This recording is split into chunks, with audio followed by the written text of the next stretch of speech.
Dan kembali kita akan berbincang dengan Bang Reza Indragiris, pakar psikologi forensik. Bang Reza, ketiga orang terdakwa sudah hadir di ruang sidang. Informasinya persidangan akan berlangsung secara bersamaan, Bang. Artinya 17 orang saksi ini akan dihadirkan untuk memberikan keterangan atau kesaksian atas tiga orang terdakwa. Kira-kira Bang Reza, poin-poin yang akan dicari, digali oleh hakim dalam persidangan ini kepada para saksi, apa saja Bang Reza? Dengan penjelasan Bang Reza tadi sedari awal yang sudah begitu banyak, kita juga berbicara mengenai siasat, kita berbicara mengenai victim profiling yang beroma criminal profiling. Apakah hal-hal ini akan kita lihat juga dalam persidangan hari ini Bang Reza?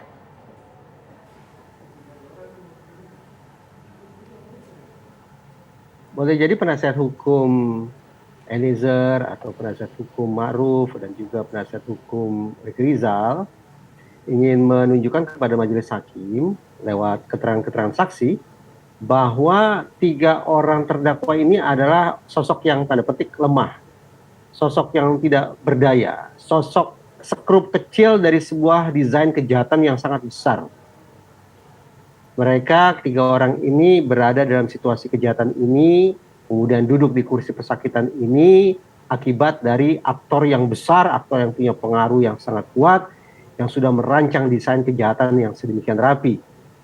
Barangkali itu arah yang akan coba dituju oleh para penasihat hukum ketika mereka menggali keterangan atau menggali informasi dari para saksi. Tapi kembali, majelis hakim akan teryakinkan atau tidak oleh itu. Karena toh majelis hakim juga tidak akan serta-merta atau secara otomatis menelan bulat-bulat segala klaim atau pembelaan diri yang disampaikan oleh terdakwa.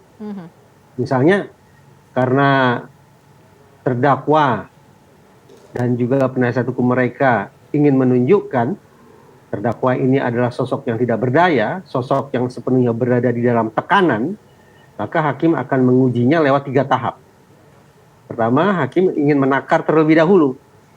Apakah tekanan itu secara objektif memang ada atau tafsiran subjektif masing-masing terdakwa? Kalau ternyata hakim menyimpulkan bahwa tekanan itu secara objektif memang ada, maka masuk ke tahap berikutnya, yaitu hakim akan menakar seberapa jauh sesungguhnya masing-masing terdakwa ini punya kesempatankah, kemampuankah, instrumenkah, atau apapun itu yang memungkinkan bagi mereka untuk lolos atau melarikan diri atau menjauhi tekanan tersebut. Nah, kalau kemudian hakim lagi-lagi teryakinkan bahwa masing-masing terdakwa ternyata tidak punya kesempatan atau tidak punya kemampuan atau tidak punya instrumen yang memungkinkan bagi mereka untuk melarikan diri atau menjauhi tekanan tersebut, maka masuk ke tahap ketiga, yaitu menakar apa gerangan resiko atau konsekuensi yang akan dialami oleh masing-masing terdakwa sekiranya mereka mengabaikan atau menentang tekanan tersebut. Kalau ternyata hakim pada tahap ketiga ini juga teryakinkan bahwa masing-masing terdakwa akan berhadapan dengan resiko yang amat sangat buruk ketimbang ketika mereka menerima atau mematuhi tekanan tersebut, maka hitung-hitungan di atas kertas, hakim akan menyimpulkan, oh ya, terdakwa ini pada dasarnya memang bersalah, tetapi melakukan kesalahan tersebut, melakukan perbuatan salah tersebut karena ada tekanan yang tidak mungkin untuk mereka hindari, yang justru bisa berpotensi mendatangkan malapetaka yang sedemikian buruknya kalau terdakwa mencoba menghindar atau menolak tekanan tersebut. Nah, kalau hakim sudah sampai pada simpulan sedemikian rupa, maka adanya unsur pemaaf, adanya unsur peringan, menjadi satu hal yang relevan untuk juga dipertimbangkan oleh hakim ketika menentukan vonis dan berat ringannya hukuman nanti bagi masing-masing terdakwa. Oke.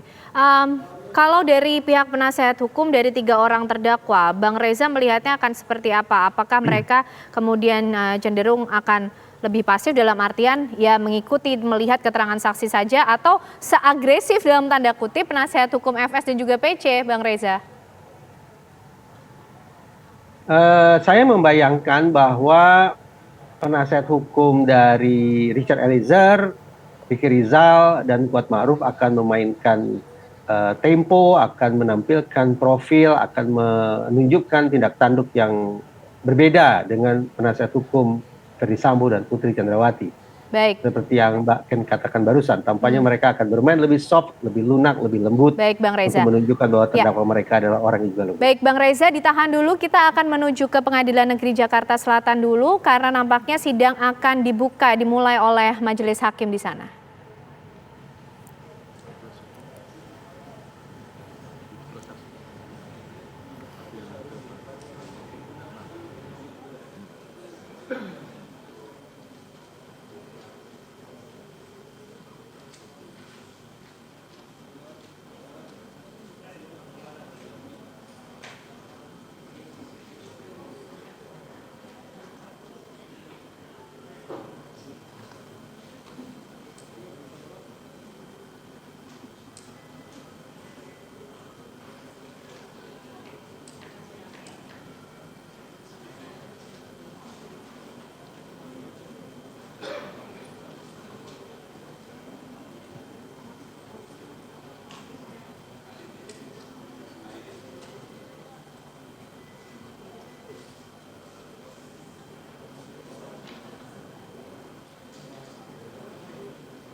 Baik pemirsa, inilah kondisi di Pengadilan Negeri Jakarta Selatan.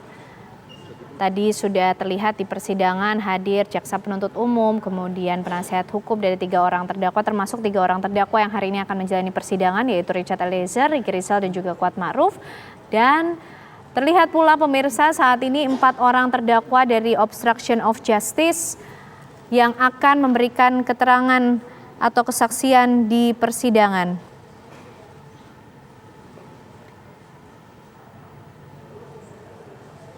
Keempat orang terdakwa obstruction of justice yang hari ini juga ikut hadir untuk memberikan kesaksian adalah Agus Nurpatria, Cuk Putranto, Arif Rahman Arifin, dan Baikuni Wibowo.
Sugeng Putut Wicaksono? Tidak ada. Saudara Arif Rahman Arifin? Baik, umur 42, lahir di Jakarta, tanggal 23 Juni tahun 80, agama Islam, pendidikan S2, pekerjaan anggota Polri, alamat Guru Alif nomor 20, Kelurahan Duren 3, Pancoran, Jakarta Selatan. Betul yang mulia. Kenal dengan para terdakwa? Kenal yang mulia. Ada hubungan keluarga? Tidak ada yang mulia. Harun Yuni Aprin? Agus Nurpatria Adipurnama? Yang mulia.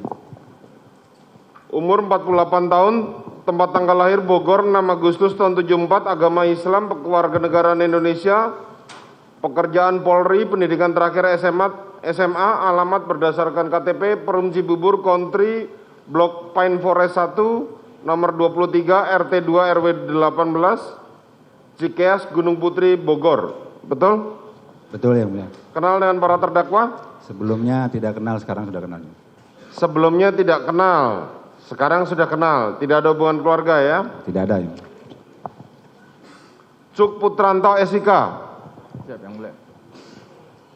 Umur 38 tahun, lahir di Toraja, tanggal 7 Maret tahun 84, agama Islam, pendidikan S1, pekerjaan anggota Polri, alamat Pengadegan Selatan Raya nomor 10, Pancoran, Jakarta Selatan. Betul? Betul, Yang Mulia. Kenal dengan para terdakwa? Kenal, Yang Mulia. Ada hubungan keluarga? Tidak ada, Yang Mulia. Arianto, Novianto Rifai, Panji Zulfikar Sidik, Sopan Utomo ST SIK, Tony Rido Utomo Nugroho, Audi Pratowo. Tempat tanggal lahir Jakarta 31 Desember tahun 96, agama Islam, kewarganegaraan Indonesia, pekerjaan anggota Polri, pendidikan terakhir SMA, alamat Komplek Hubat, Jalan Anggur 2 nomor 19B, Kelurahan Jati Jajar, Tapos, Depok. Siap, betul Yang Mulia. Kenal dengan para terdakwa? Siap, tidak Yang Mulia. Tidak ada hubungan keluarga. Siap, tidak. Linggom Parasian Siahaan,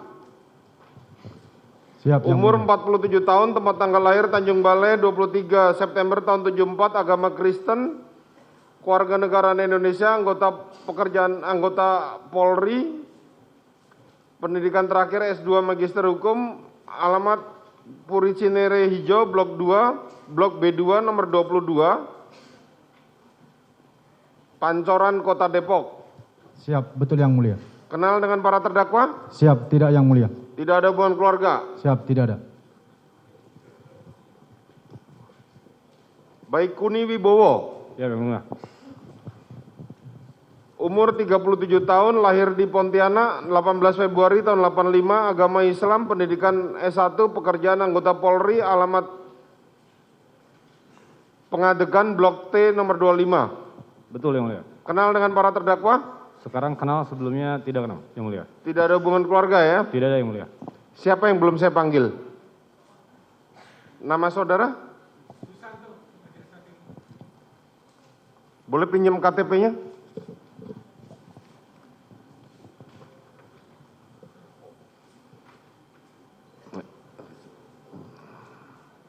Silakan duduk.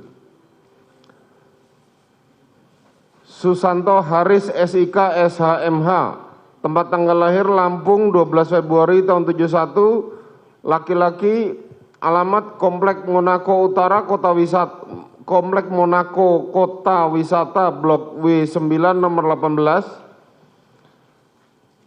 Kecamatan Gunung Putri, Kabupaten Bogor, agama Islam, pekerjaan anggota Polri.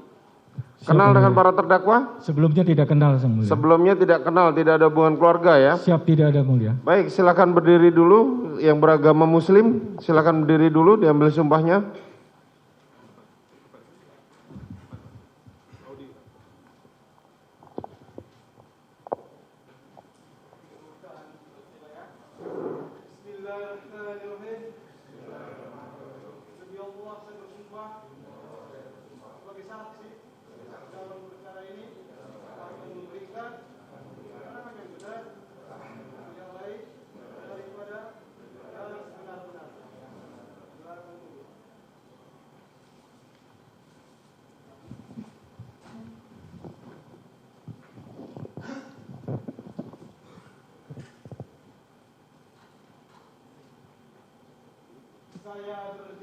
Saya berjanji sebagai saksi dalam perkara ini akan memberikan keterangan yang benar daripada sebenar-benar Tuhan menolong saya. Baik, Mohon izin Mulia, ya.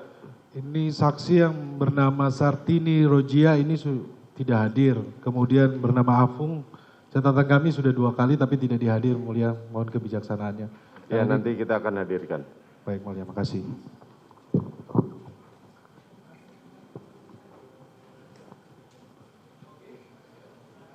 Saudara Arif Rahman ya. Ya, silakan.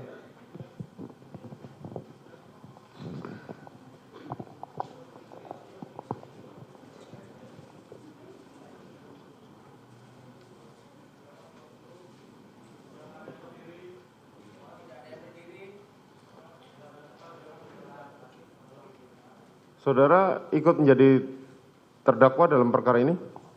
Perkara obstruction. Obstruction, saudara ikut menjadi perkara dalam obstruction.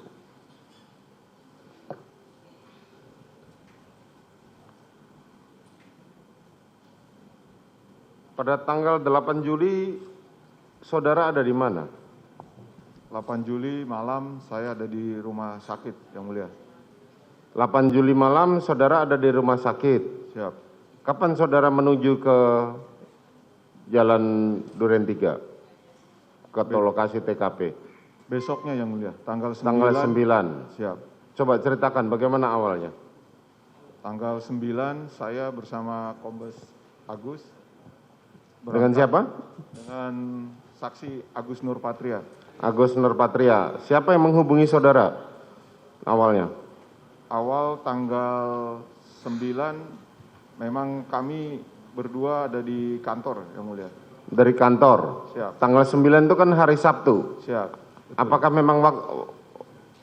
memang saatnya untuk masuk kantor? Kebetulan saya pulang dari pengiriman jenazah di bandara, disampaikan oleh Pak Agus nanti siang ke kantor, Yang Mulia. Oh, oke. Jadi saudara mengetahui ada peristiwa pembunuhan itu kapan? Taunya dini hari. Dini hari pukul berapa? Pukul 2 atau Pukul 1. 2. Siap. Saat itu saudara di mana? Di rumah sakit Kramat Jati. Kramat Jati. Kan sebelumnya tadi tanggal 8 malam saudara ada di Bogor. Bukan, Yang Mulia. Di mana? Oh, memang saudara berada di rumah sakit. Di rumah sakit, Yang Mulia. Tanggal 8 malam. 8 malam. Siapa yang memberitahu saudara? Saya ditelepon oleh saksi Kombes Agus Nurpatria untuk ke rumah sakit. Saudara ditelepon oleh saudara Agus Nurpatria untuk ke rumah sakit. Siap. Jam berapa saudara ditelepon? Jam setengah 11 malam. Jam setengah 11 malam. Apa yang disampaikan oleh Agus Nurpatria? Agar ke rumah sakit, nanti koordinasi dengan Kombes Susanto. Oke, kemudian? Sampai di rumah sakit kurang lebih jam 12 kurang, saya menghadap dengan Kombes Susanto, disampaikan kita akan melakukan pengamanan otopsi. Pengamanan otopsi. Siap. Saudara sudah berapa lama dinas di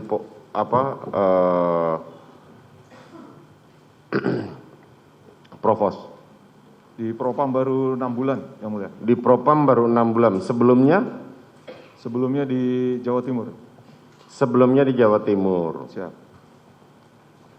Kenapa untuk mengaman otopsi saja harus diamankan?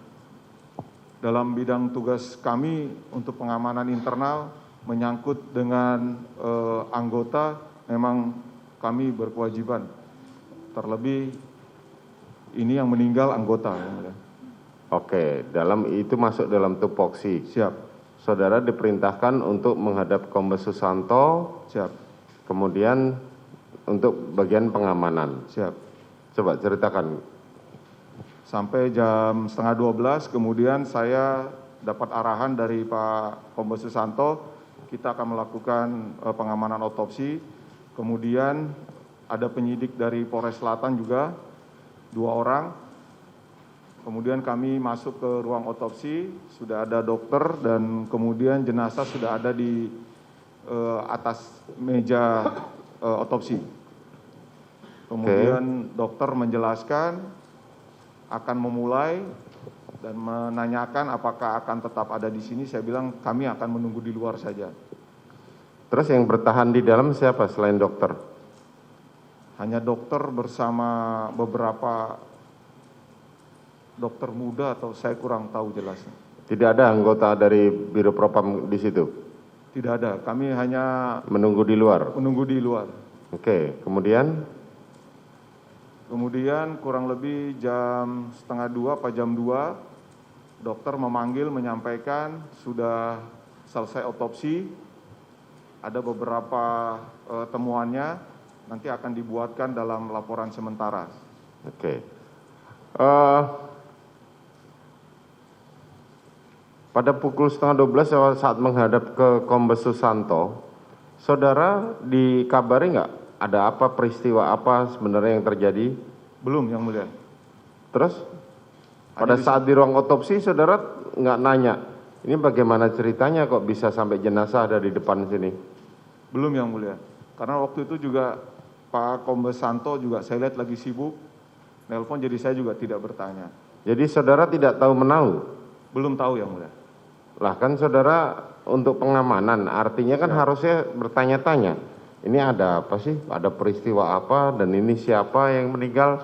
Atau di awal waktu saudara melihat ada yang meninggal, saudara udah tahu bahwa itu adalah ajudan dari pimpinan saudara? Belum tahu, Yang Mulia. Belum tahu? Belum tahu. Nanti setelah selesai karena Kombes Santo mau mengambil baju yang bersangkutan, baru saya tahu kalau ternyata itu adalah ajudannya Bapak Ferdi Sambo. Tahu dari mana saudara? Karena Pak Santo bilang mau mengambil baju dinas. Baju dinasnya siapa? Almarhum Joshua. Oh, oke. Jadi selama lebih dari 3 jam saudara menunggu tuh saudara tidak bertanya-tanya ada peristiwa apa dan bagaimana? Sempat bertanya kepada penyidik, tapi katanya penyidik juga belum tahu kejadiannya seperti apa. Tetapi tahu kalau itu dari rumahnya? Belum tahu, Yang Mulia. Belum Sampai tahu. ketika Kombes Santo pamit mau ke rumah. Oke. Kemudian setelah 3:30 selesai, saudara tahu itu jenazahnya Joshua, ajudan dari Ferdi Sambo, apa yang saudara ketahui selanjutnya?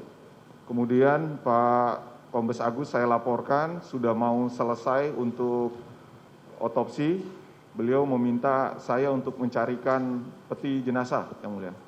Kemudian Saya carikan di rumah sakit, saya lapor ada beberapa pilihan, kemudian Kombes Agus menyampaikan carikan yang terbaik yang ready dini hari itu.